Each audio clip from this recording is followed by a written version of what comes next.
of the new nonprofit called VI, Wastewater Alternatives and Innovations.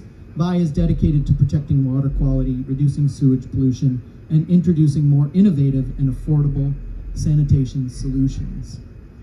Now, those are all the things that Stuart told me are part of his bio. But I'm going to add one more thing that he didn't provide, but I've learned about him over the last few years as a colleague. First on the Wastewater Working Group, although I think it was Dolan Eversole that introduced us just before that. As a partner and a collaborator in environmental endeavors, such as this. And now, as time working so closely would have it, as a friend. So, Stuart Coleman, not listed on his bio, is a master of poop puns. So we'll see what we get tonight. Thanks, Stuart. Thank you so much. Yeah, and I really just want to thank Darren and the Sea Grant team for putting my portrait on the cover. I just didn't think that was necessary, but I do appreciate it. You can see the resemblance. I really want to thank all of you for coming out tonight, first of all. And it's such a beautiful evening, and the weather and everything is cooperating with us. And I really want to thank both Darren's at UH Sea Grant and the incredible staff that they have that put this together. It came as just a suggestion. You put all this work into this amazing magazine. Maybe we should have a release party. And of course, Sea Grant style, they just throw an amazing event and bring all these people together. So really appreciate it. I like to refer to Sea Grant as where the research hits the road. I feel like it's just a fantastic program at UH, and they really are taking this research and working with legislators, some of whom we have in the audience here. We have Representative Nicole Lowen and Senator Chris Lee here, among others, and we have the legislative session opening up tomorrow, and that's partly why we planned this tonight, because we wanted to do a deep dive into cesspools. That came out wrong, but we'll go from there. As we welcome, we'll invite our panelists to come up onto the stage, and I will do some introductions now, so feel free to come on up. As Darren knows, I am a fan of poop puns, and this is what we call our potty party, where we can shoot the crap about all things related to cesspools. I can hear my wife groaning out there already. She has to deal with these cesspool puns all the time. But we have an amazing panel here tonight, and who are leaders in their various fields. So it's my privilege to be here with you all tonight.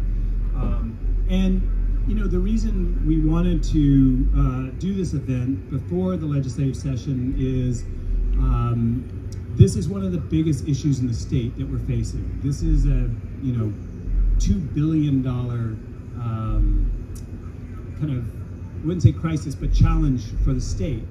We have more cesspools per capita than any other state in the nation, 83,000, and they discharge 52 million gallons a day of cesswater into our groundwater. To put that in perspective, how many people remember the largest sewage spill in Hawaii's history in 2006 in Waikiki? That was 48 million gallons, and it shut down Waikiki for a week and made international headlines. We have 52 million gallons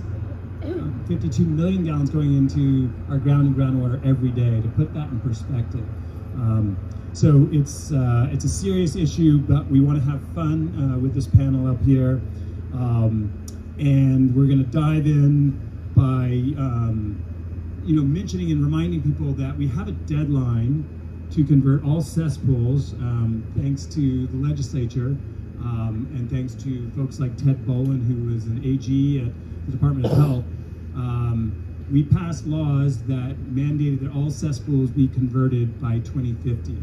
Now we're going to be finishing up, we just finished up the cesspool conversion working group, which two of my panelists here were on with me for 4 years. And so those recommendations are just coming out to the legislature. So this is a really timely event tonight, because this is something that's known across the country, just so you all know. People know about this issue in Hawaii and are curious to see how we're going to deal with it. And the good news is that we are trying to pilot some original cutting-edge technologies and systems that we hope will be a model for the rest of Hawaii and for the country. So I'll start off by introducing my two panelists. First, we have Representative Nicole Lowen, who's been the chair of the House Committee on Environment, Energy and Environmental Protection since 2019. She was first elected in 2012, and she represents District 7, which is Kailua Kona and North Kona and South Kohala. And she has really been a key figure at the legislature on these issues. I knew Nicole when she was working as undergraduate degree and did a film on plastic pollution. So she was a leader in that field as well. So welcome, Representative Lowen. Thank you for coming. And then another member of the cesspool conversion working group is Dr. Roger Babcock. And Roger is the Department of Environmental Services. He's the director for the City and County of Honolulu. And how many employees do you have currently? 900 employees. He went from being, working at UH for, some almost 25 years to taking on a public servant role and overseeing 900 employees, which is always impressive to me. And he is the former president of the American Society of Civil Engineers and of the Hawaii Water Environment Association, and was 2019 Engineer of the Year for Hawaii. So let's welcome Dr. Roger Babcock. And then we have my friend Gwen Yamamoto Lau, who is the Executive Director of the Hawaiʻi Green Infrastructure Authority, GIA, which is part of Dept, part of the state's Department of Business, Economic Development and Tourism. And this is basically, GIA is the Hawaii's Green Bank, and it was created to administer a green infrastructure loan program to make clean energy investments accessible and affordable to Hawaii's underserved ratepayers. And the great thing about that is she proposed a bill last year, and with Representative Lowen's help and others, passed a bill to create a commercial property assessed clean energy and resiliency financing program that can also be used for cesspool owners to convert their cesspools, because financing these cesspool conversions is going to be a huge challenge. So I really have to thank you for that. Let's give Gwen a little more. And finally, we have Dr. Celia Smith, who's a professor of botany and in the School of Life Sciences. And since 2016, she has served as co-director of the Marine Biology Graduate Program at Manoa. And her LIMU lab has conducted research on a wide variety of native invasive algal issues, biofouling, and wastewater impacts in coastal habitats during her 35 years at UHM. And this research, also done with Dr. Dan Amato in the back, who's with Surfrider, and powering his exhibit over here with electrical power. And Bob Whittier, where's Bob? Way in the back. And with Bob Whittier. And this research has been critical for the work that we're doing with cesspool conversion. So let's please welcome Dr. Celia Smith. All right, and I thought we'd start it off, is the microphone over there? Yeah, so maybe we start off just with a question that will kind of pass down the row and kind of talk about how you got into these issues, because I don't think any of us, when we were in college or as young people, were striving to be part of cesspools and wastewater solutions. So we've all come to it from different angles. So maybe talk about how you came into this and your work on the issue. Sure, thank you. Aloha everyone, first of all. Thanks for coming out Aloha. to talk about this shitty issue tonight.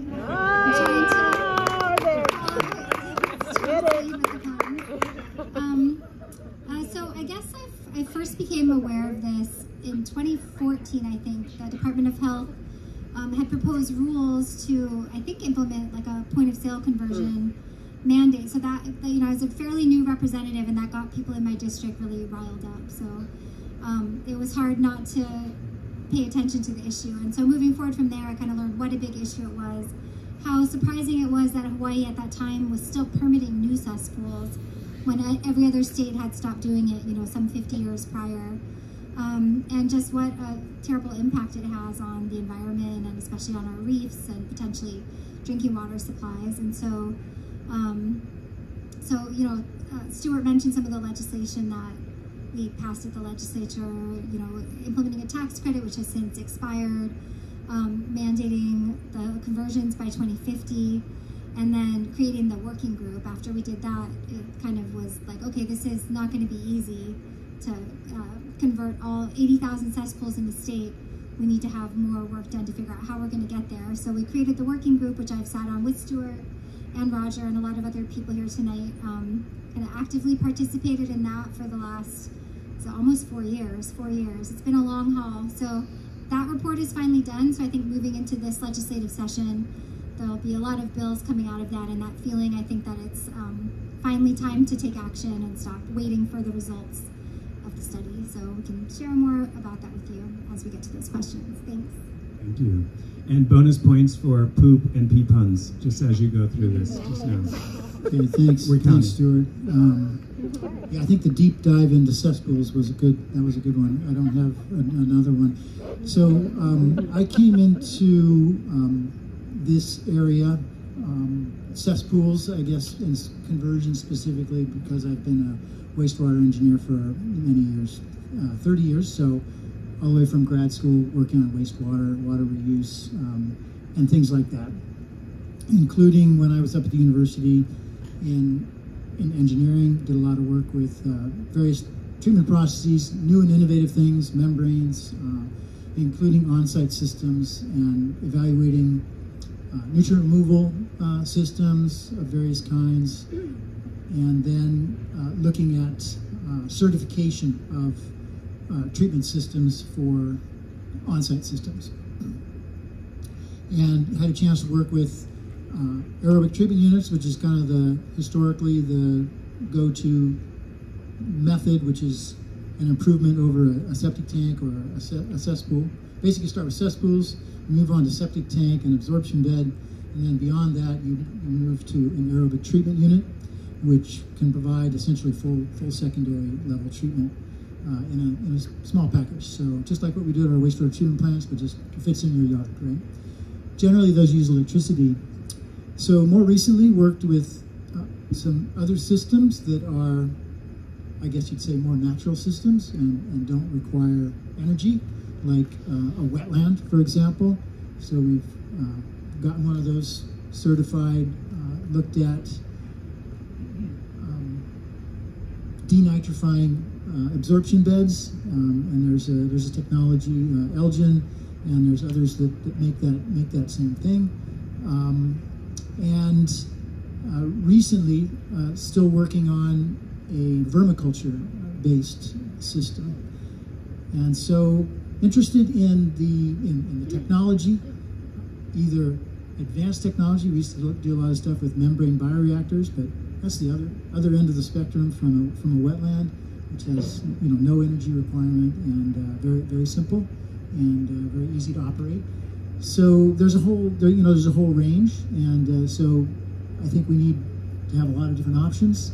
Some things are going to work in certain situations, and other things are going to work in other situations. So, and had a chance to work with the cesspool conversion working group, both as a contractor, as a consultant, doing some studies on evaluating the different technologies, and including on-site systems and cluster systems. And now that I'm with the city, we get to do sewering projects too. So we will be Some folks are going to get sewers brought to their houses, but definitely not everybody. It's in some places it makes a lot of sense. It makes economic sense, but not everywhere. There's a lot of places that are far flung where the cost would be very, very high. So on-site systems are going to be a big component. So anyway, I'll leave it at that and talk more later. Thank you, Roger. Alrighty, so the first and most important thing, I am so glad my middle name is not Petunia, because if it was, my name would be Gwen P. Lau. We all know that untreated wastewater is P. Lau and a dirty business, so we are so grateful for Vi for taking up the charge. Good one. Yeah, As a recovering banker, I think this is the reason why the former Chief Energy Officer, Scott Glenn, I think is the one who introduced Stuart and I a few years ago. You know, as Stuart said, $2 billion of investment will be needed to convert all of our cesspools. And we're going to need every form of capital, federal, state, private. And it's going to be in the form of bank and credit union loans. It's going to be in the form of non-traditional loans as well as subsidies. So as we need different types of technologies to deal with this issue, we're going to need different types of capital. Aloha. I wish I had a last name of Lau to be able to come up. Smith is pretty boring, pretty mean. I think it's probably easiest for me to explain how I might be sitting on this stage today by reflecting back on when I was actually a graduate student working with Max Doty in the Botany department in the mid-1970s. To swim in Waikiki is just what I did to stay sane in those days. Would be to swim through a forest of native limu. Sargassum or limukala would be almost 1 meter in height. Clean water, lots of fish, and sparingly few invasives. Maybe one species had been documented from Waikiki. Now, many of you may remember the late 80s and early 90s where suddenly invasive algae were all over the place. And that was my lab's activities with the many grad students like Dan Amato and others who I'm grateful to for having been the workhorses to help us understand how these invasive algae could become so prominent so quickly when we had native species that were dominant in the ecosystem. I think that there are certainly some that do not respond to wastewater. The leather mudweed in Paiko and Kaneohe Bay is apparently one of those. But many of the bloom invasive algae that we have on Oahu, on Maui, and other islands, Kauai has a new Caulerpa species apparently.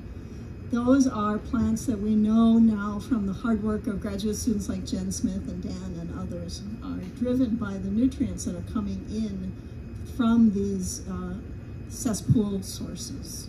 We can see it, we've mapped it, we understand the mechanisms that are underway here.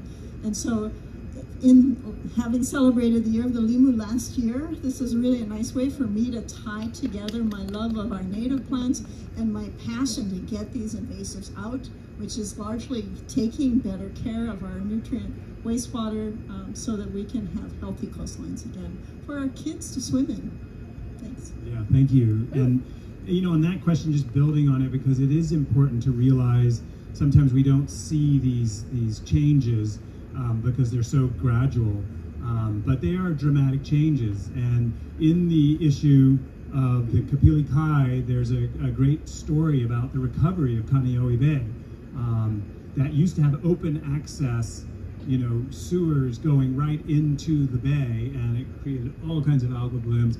So maybe we can go back down the line and talk about what are the health and environmental concerns or financial that you all are most concerned about with this issue.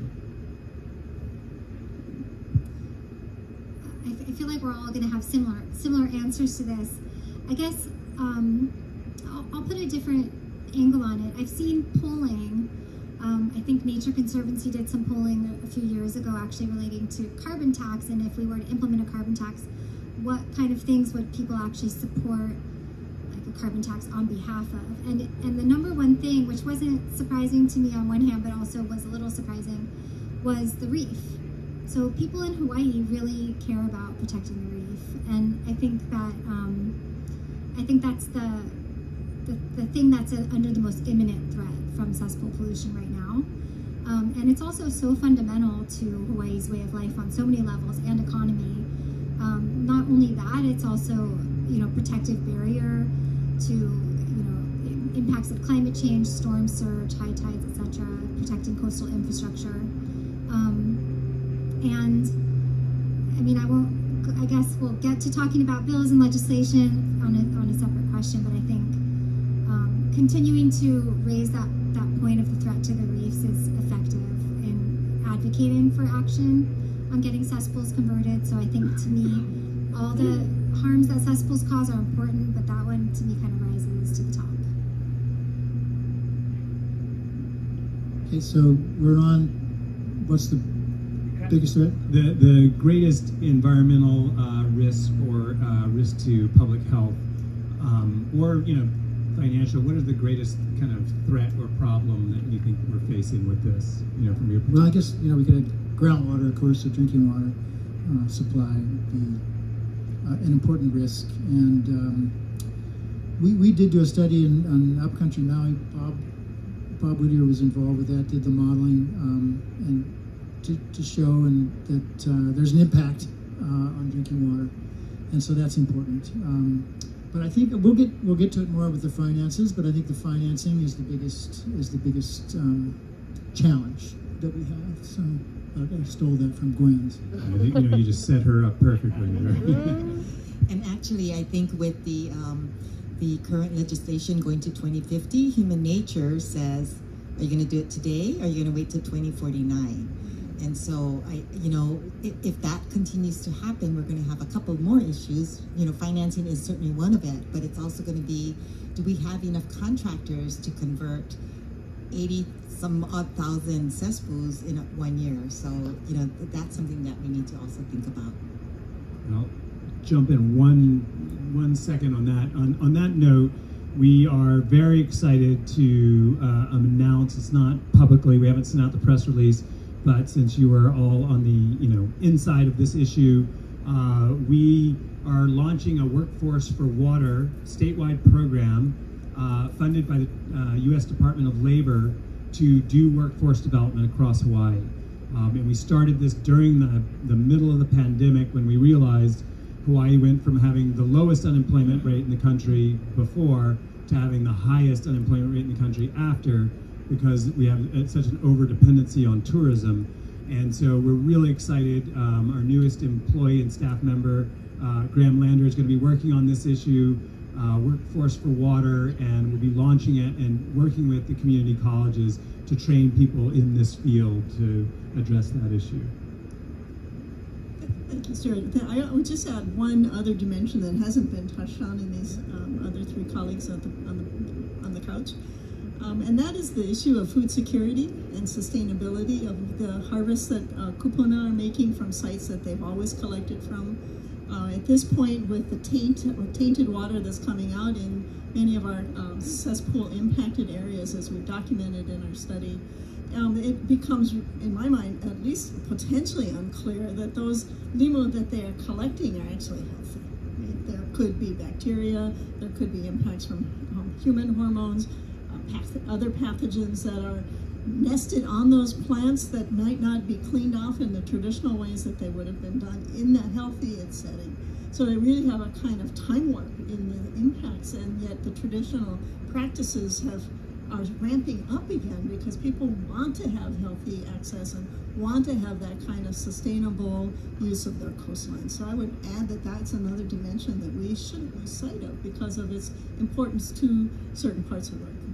Yeah, for traditional culture, limu gathering is an ancient and very important part of their diet and culture, and yeah, that kind of leads me into, we're going to ask some specific questions of the panelists. In working on this, and our own employee Sheila, who is a fellow with UH grant, we've been lucky to have 2 GROW fellows at VI. We started 2 years ago, or 2.5 years ago, and we're lucky enough to get a fellow. And now we have Sheila, who worked on this issue, collected limu, and did this all across the Big Island. They're perfect tracers for showing the prevalence, and they can distinguish between different inputs of nitrogen and phosphorus and know what kinds come from fertilizer and from ag, and then what kinds come from wastewater in particular. And so it's been super helpful. So maybe if you can talk about, what are the long-term consequences if we don't do anything about this issue, and what is the urgency to do something about it? Thank you, sir. I've been prepping this answer for all day, but I've already started seeding some of these comments in earlier notes that I've made. I want to reassure the community that the science that's in back of the report, I hope you all saw the QRC code that Melanie put together. That is the final report that was submitted to the legislature. It represents teams on each island going out and collecting at the tide. So we had synchrony in the collection. We had methods that were developed, the standards which we used for collecting the plants, analyzing the plants, handling them, allow us now to compare across Kauai to Oahu, Maui, and Hawaii Island. And with that, we have been able, that plus the modeling work by Bob Whittier, we've been able to actually calibrate the level of input that the invasive seaweeds generally, we are collecting invasive seaweeds in the coastline.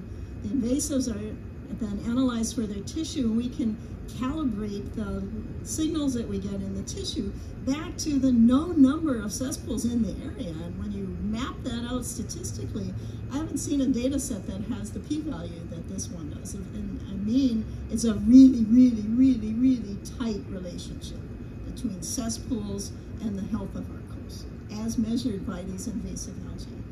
So the science is solid. There are at least two manuscripts that eventually will go in for publication into probably Marine Pollution Bulletin, a standard volume for the EPA to help understand what the dynamics are. So we have such sensitivity with this method that we can judge the edge of a plume as it enters into the coastline walking along a shore. We can see the middle of the plume. We can see the other edge of the plume as we walk along the shore, collecting the plants that are then analyzed. Remarkable fine-scale information. That allows us to unequivocally identify those areas that are impacted from areas that are not. That informs where prioritization needs to be placed for the turnover of cesspools. If we don't pursue the best science in these settings, we run the risk of losing major parts of our biota in these coastal ecosystems. Coral will be continually subjected to pathogens, bacteria, human hormones that are coming in this stream from the plume. Fish are now becoming another hot topic, as the impacts from wastewater are also going to have impacts on the fish. The consequence to the limu, I think, is possibly the loss of our native species from these reef regions. So the ability for kupuna to go out and collect and have that moment with their grandchildren in a place that's sacred, the beaches that their families went to for hundreds of years. That is also at risk in this kind of issue of food security and sustainability. So the whole architecture of how we view life in Hawaii, I think, is going to change profoundly. I won't say crashing down, but change profoundly if we don't act. And to show you how serious this issue is, in Long Island, where we used to go during the summers when I was a kid, shellfish industry was huge. Clamming, oysters, crabs, everything. The only place in the entire country that has more cesspools than Hawaii is Suffolk County, Long Island, New York. They have the most in volume, about 250,000. We have the most per capita. And their shellfish industry has completely collapsed due to this issue.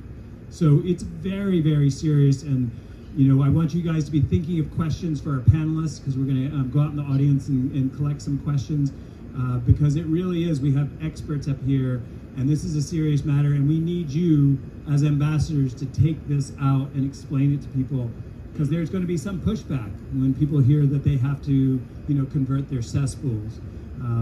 So Gwen, on that issue, because that is probably the greatest source of, pushback, and rightly so. On the Big Island, there are just not enough contractors, there are not enough engineers to do this work.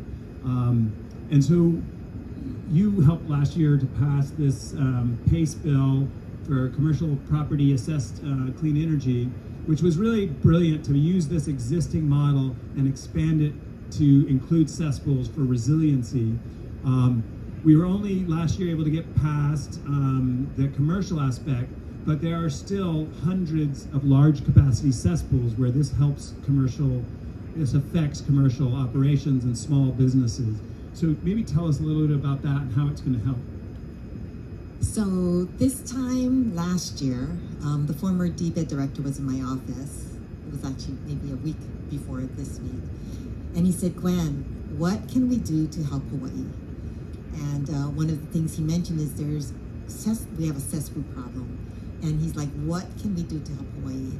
And basically I had mentioned property assessed clean energy, which is a financing mechanism that is widespread on the mainland as a possibility. I was actually thinking about it for solar financing, but what I told him was I wasn't quite ready to go with the bill yet because I really wanted to work with the banks first and socialize it, work with them, and then introduce the bill. But it was urgent, so literally during the Martin Luther weekend, I drafted the bill, and it ended up in the governor's package. And thanks to Rep. Lowen and other policymakers and stakeholders like we got it passed. The issue that the banks have is understandable. So what this property assessed clean energy financing mechanism is, it's a voluntary assessment that is pari passu or equal to your property tax. So a property owner can say, we wanted it totally for residential cesspools also. The property owner who might not be able to get conventional financing, property assessed clean energy financing allows them to get a lower rate and a longer term to make the repayment more affordable. I was just visiting with a bank this afternoon, and if they had to do a cesspool loan, it would likely be a unsecured loan because they certainly don't want to repo a septic tank, right? And it would be a short-term 3-year loan, maybe 5 years. We're talking $23,000 being paid off in 3 years. That's a lot of money to pay every month, right? So with the clean energy PACE loan, it would allow it to stretch it out and also gives it a lower rate, because in the hierarchy of loans, I promise your eyes are going to glaze over, I won't go too deep, but in the hierarchy of loans, as you know, the first mortgage is always at the tip of the pyramid, right? And first mortgage, second mortgage, as you go down, it gets riskier and riskier for the lender. Well, the property taxes are above the first mortgage, and that's where we knew we were going to get pushback from the banks, because if a bank already has a first mortgage outstanding, there could be a $23,000, $50,000 new loan above it. And that's where we got pushback. On the residential program, we weren't able to guarantee a consent to the existing mortgage holders where we were able on the commercial. So in order to get the bill passed, we had to let go of the residential. The commercial one did pass. We're working with the city and the counties to implement. So we are hopeful to help at least the large capacity cesspools. Thank you for your work on that issue. It was up until the last minute meeting with bankers, and Gwen did an amazing job of just assuring them that these loans would be paid off. Roger, to this issue of nutrients and nutrient pollution, when we first were in part of the cesspool conversion working group, there was a sense of, oh, we're just going to convert all of these cesspools to septic systems. And we were like, no, you can't do that. That's what they've done on parts of the East Coast, and they're having to take them all out and redo them. And the nutrient pollution is what septic systems don't capture. So maybe if you could tell us about some of the, technologies that you find most promising, and are septic systems, where they relate to cesspools and aerobic treatment units. Yeah, sure. So the a septic tank is going to not really remove a septic tank, and even a well-functioning absorption bed is generally not going to remove nitrogen. it'll remove a little bit. But in order to get the effects that Celia's talking about, we need to remove nitrogen. And so we can do that with aerobic treatment units can do it. There's some designed for that. That would be a nitrogen removing version. And those definitely exist. They're more expensive than a typical just aerobic system.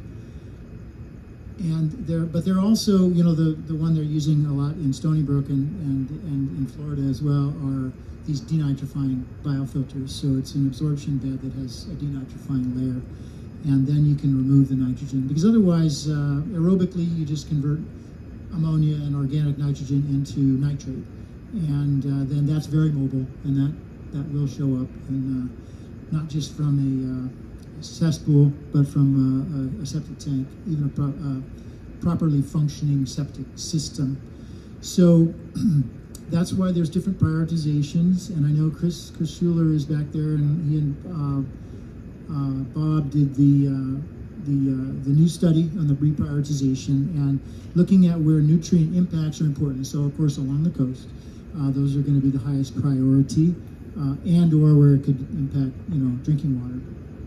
So in those cases, a nitrogen removal system is going to be important in order to actually have the effect that we want. And but there are a great many cesspools that need to be converted to septic tanks that are more inland and not near water, and low density, very low density. You think about a farm with 2,000 acres of farm, and there's one house, one cesspool. You know, a septic tank upgrade is fine there. So, but we have other places that are very high density, potential to impact either drinking water or coastal water.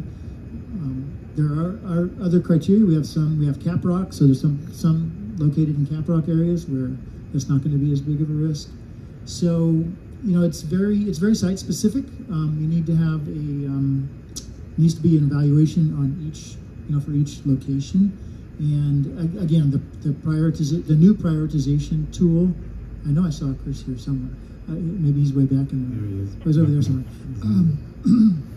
It's a really great piece of work, and that looked at a bunch of other factors. The initial prioritization, it's a big change. There's a lot of big changes from the first sort of preliminary prioritization that was done by Department of Health, and that was Bob. Bob was involved with that magic too, and I think Bob's in the back somewhere hiding. But you know, they needed to do something, and they did, and they put that together, and but then they got to do a much more thorough study recently, and it changed a lot of things. So, for example, on Oahu, there was very few priority 1 sites, and now there's a lot. There's a lot of priority 1. It might be close to 5,000 of them are priority 1 now, and that's because of their proximity to the coast mostly. So that's important to realize, and so we need to make sure that the right technology is put in the right locations. So. Thank you, Roger. And Melanie Lander in the front row, if you can raise your hand, also worked on that cesspool prioritization report. Chris and Melanie can show you, you know, different places where you live if you want to ask them. You know, I think you have that set up, Chris, in the front, so you can see that. So there's a lot of great information here that you can tap into. And as we deal with this, with the start of the legislative session tomorrow, Rep. Lowen, what are your top priorities, do you think, for moving legislation through this session? Well, I have a number of bills related to cesspools, drawing on the recommendations of the cesspool conversion working group, including all the things we've already talked about, right? It's financing, it's how do you not make sure we're not waiting until 2049 to do this work. One of the key recommendations of the working group based on that prioritization tool was to accelerate the dates for the high priority cesspools that pose the highest risk to earlier dates. So we're going to put that in and see how it goes. Again, I think it's a little bit of a chicken and egg situation with kind of driving the growth in workforce also. It's how do you push people into creating the demand for services also. We have a bill, and I forgot to mention earlier that last year there was a bill passed to create a grant program for low and moderate income, so 140% area median income or below applicants under Department of Health. That was funded with $5 million.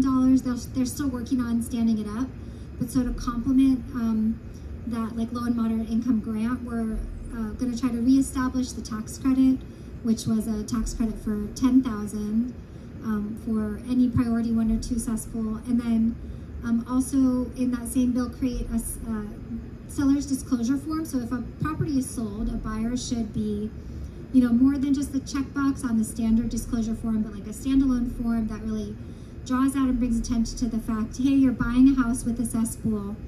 It's this priority, and the date by which that is required by law to be converted is, you know, 2030 or 2040 or 2050, because I think that will also help raise awareness and try to stimulate some of this work to start happening instead of everybody waiting until the last minute.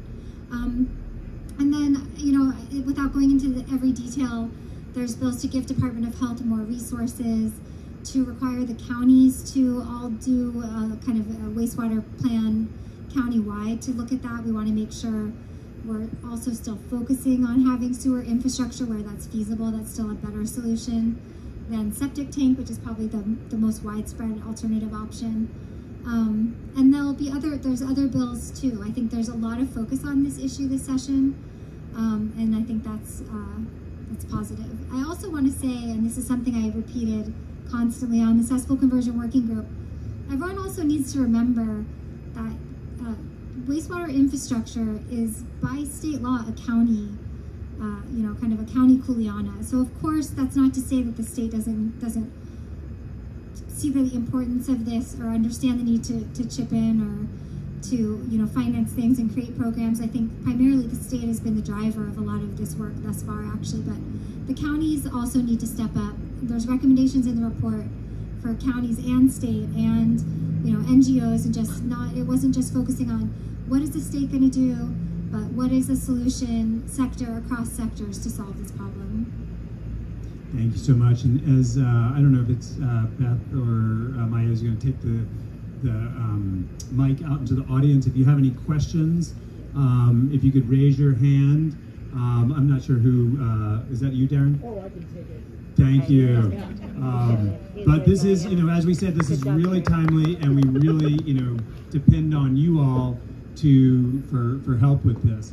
And as you can tell by this cover, you know, one of our themes at VI and at UH Grant is we're trying to make sanitation sexy again. So we can't do this alone, people. We need your help. And so talking about these issues and getting them in the, you know, in the public eye and ear is very important. So who has some questions for our panel? We're going to do a quick round of questions. Not all at once, please. I see a few people pointing at each other. Chris, are you bidding? Are you? Yeah, there we go. I don't want to be the first one to ask. I'll wait to be number 2. This guy is flush with And the winner! And the winner, number 1. You are number 1 and number 2, Chris. Thanks. Thanks so much for doing this, Stuart. First of all, so many questions, but ultimately, you know, if the legislature comes in this year and takes action on some of the policy recommendations from the working group, and, you know, Gwen, to your point, you know, there's new potential financing options available and things like that. What is really, I think, everyone's best case scenario? Like, if everything plays out exactly as we want, like, where are we, you know, 10, 15 years from now? What does that actually look like? Who would like to take this one? I'll just, you know, jump in and say, you know, I think as Nicole said, you know, having earlier deadlines is going to be crucial. We want earlier deadlines for priority 1 and 2 areas, and then creating this new cesspool section in DOH. Well, we're probably thinking the same thing. I think if in 2030, which isn't very far away, I guess 12,000 or whatever, 14,000, what's the number? 14,000, something like that. Cesspools would have been converted already, all the priority 1. And that would, in order to do that, there's quite a few things have to happen. We There are the financing issues. There are the workforce issues. But if a good start had been, that's a great start. That requires action on all islands, and that means a lot of people coming together to make that happen. So I think that's one answer, I guess. I mean, not to be a downer, it's like hard to be optimistic about the state of the reefs right now, but I think if we want to just give reefs a fighting chance, and I mean coral and all the other species and fish that rely on them, and plants, and then, you know, it's kind of like the rainforest of the ocean or whatever people like to say. But I mean, yeah, there's so many threats due to climate change and, you know, all kinds of other things. But I mean, in terms of what we can sort of more directly control, the cesspool pollution on the reef has a massive impact. And, you know, we talk about all the other issues at the legislature, like sunscreens or aquarium fishing, you know, but really compared to this issue, I mean, this is majorly harmful to the reefs. And if we can convert all priority 1 cesspools by 2030 or 2035, I mean, that would be the most polluting cesspools would be at least improved anyway. But that would be a big impact, I think.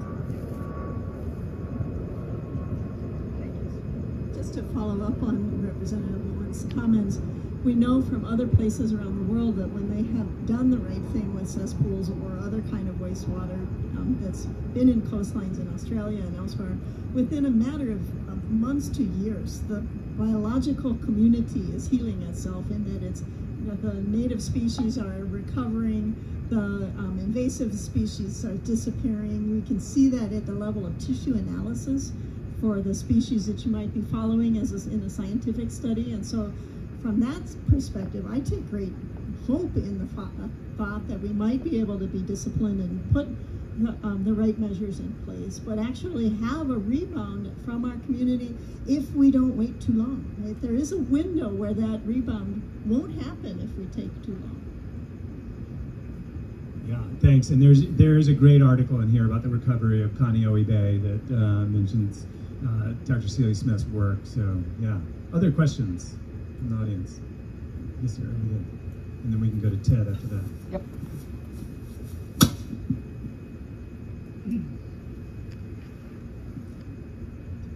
Oh, hi. My name is Julia. I'm a new faculty at UH working on wastewater treatment. So you guys talk about a lot of hazards associated with cesspools. So my big question is, what do you envision where innovation sits in that's most needed? You talked about the deadline for 2030, 2050. Is it too late to invest in R&D or finance for new technologies for wastewater treatment on sites? Great question, thank you. And this gentleman took the place of Dr. Roger Babcock at UH, which is exciting. Who would like to tackle that? I think that's all yours. That's fine. Yeah, I will take a stab and then I can pass it around. Darren was right. VI is what's called a backronym. It's when you know what the word you want to have signify, and then you have to backtrack and figure out, okay, what does that stand for? So that's how we came up with wastewater alternatives and innovations. And the influence was on innovations because there are a lot of technologies out there, wastewater treatment technologies, that Hawaii didn't have. And so we are in the course of bringing that, to Hawaii, and some very exciting systems. We're working with Dr. Susan Crow on a grant right now to use pyrolysis to create biochar. So instead of trucking the sludge and the solids from the treatment to landfills where they continue to off gas, and then you have all the, greenhouse gases from the trucking and from the materials themselves that can leach into the groundwater, you treat them on site. You can turn it into biochar, which can be used for a carbon sink and as a soil amendment. It can help us reach our goals for carbon neutrality for the state, and it can help with erosion and mitigation efforts. And so there's really a lot of exciting systems. There's Arinco Systems that does cluster decentralized systems. Instead of, as kind of Roger said, there's not going to be there's parts of the islands that are so rural that they will never get sewer. It's just too expensive and too disruptive, especially for communities where there's only one road in, and you're talking about digging up that road for months and months at a time at a cost of more than $1 million per mile. So there's systems that use PVC pipe, and they can be trenched right below the surface, that use liquid-only sewer. So you're not pumping everything, you're just pumping the liquid, which is 80 to 85% of what's in a septic tank. We also have Dennis Poma here, who's a wastewater engineer. He works with Fuji Clean, which is an ATU and one of the smallest and most efficient of its kind. In studies that, they did the nutrient-reducing bioreactors, biofilters in Long Island, which is 10, 15 years ahead of us, so we can rely on them for some of their technology that's been effective. These ATUs have the same kind of benefits as some of these nature-based systems as well. So it's a great question. There's a lot of exciting technology out there that we're trying to introduce to Hawaii, which is really exciting. So we'll maybe go to Ted next. Thanks, Stuart. My question relates to both technology and financing. And I wanted to follow up on something Roger said about denitrifying, because I think it's clear that we need to work on the nitrogen aspect in order to save the reefs. So my question is, are there technologies out there that are affordable, and what kind of price range are we looking at for the ones that actually denitrify?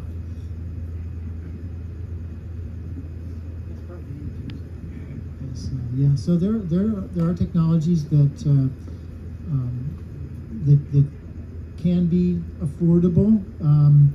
Whether what that means exactly is not clear until some of the systems are approved and go into service, and actually the final bills are actually tallied, right? So Stuart could talk about maybe the Elgin system, for example, or denitrifying absorption bay. There are some things that are approved, and a few are going in. I don't know that the Ridge to Reefs people are here tonight, but they have a system that's a wetland, a submerged wetland with a denitrifying biofilter incorporated into it. Not sure what the final price of these different things are. But affordability, in a general sense, is a really big issue, and it's not resolved. Not just that there isn't money, but what is the definition of affordability? And that's something that's an interesting challenge. We do have an EPA friend here tonight, and EPA has some criteria what that means, but. We are, we're trying to evaluate that, at the city. We're doing a sewering project, a fairly big sewering project right now in Eva Beach. But when I say right now, things take a long time when it's a capital project. So it's already been underway for a number of years. It's about 60% design. 975 homes with cesspools will be converted by bringing in sewers. So we're bringing in sewers, and that's $50 million. So it's $50,000 per cesspool replaced. Of course, the city's paying for all that. Not me, all of you. You're paying for it in your sewer fee, and in essentially in the financing of our department. So all the sewer users are paying that. But as Rep. Lowen mentioned, this is everybody's problem. It's our problem. We have to own it. It's not the Fed's problem. The Fed's not going to send us $2 billion to fix this. That's not going to happen. And it's not just a state problem. The county's got to do it. So this county, we're doing a cesspool replacement master plan, so we can figure out exactly what it's going to cost and what we're going to do in all the different neighborhoods. But Eva Beach is an example and gives you an idea of what that costs. It's not free for the homeowners. The homeowner, we bring the sewer up to the property line, and then the homeowner has to install the lateral, which is probably around $5,000. But that's a lot less than $23,000 or $50,000 for your own on-site system.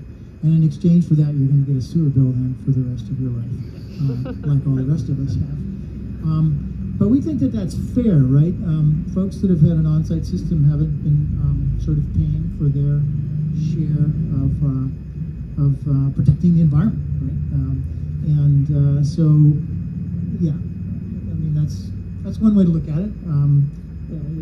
For those of us that have been paying a sewer bill, but if you haven't, it's a different story, and it's not necessarily an easy thing.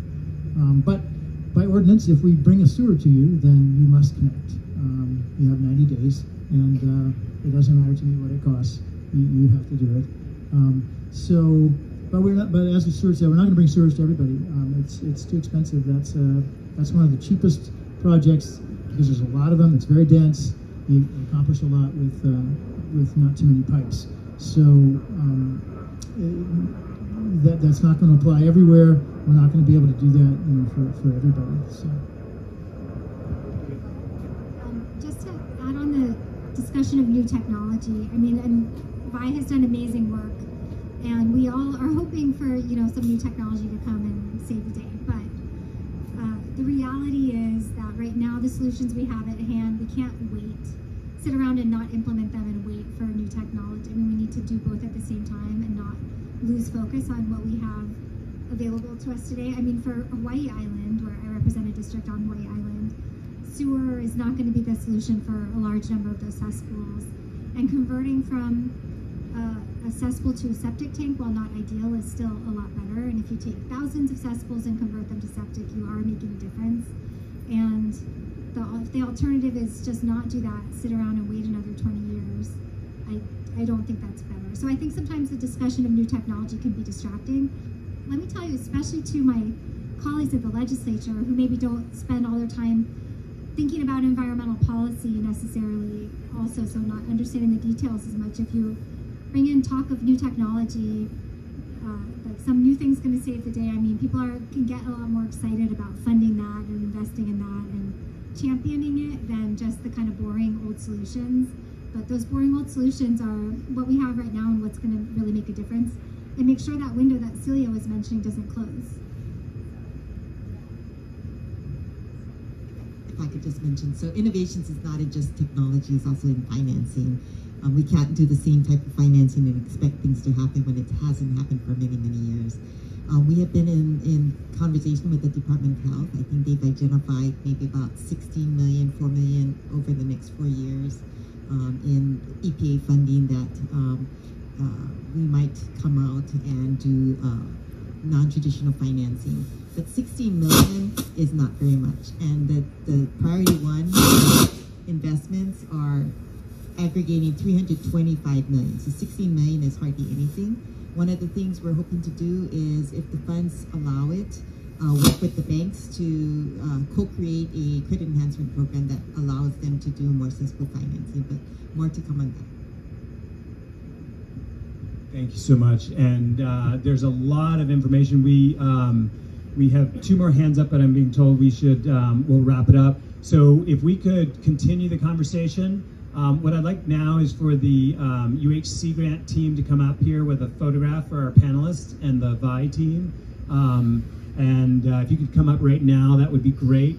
We'll take a group shot, and if we can get some photographers, that would be great.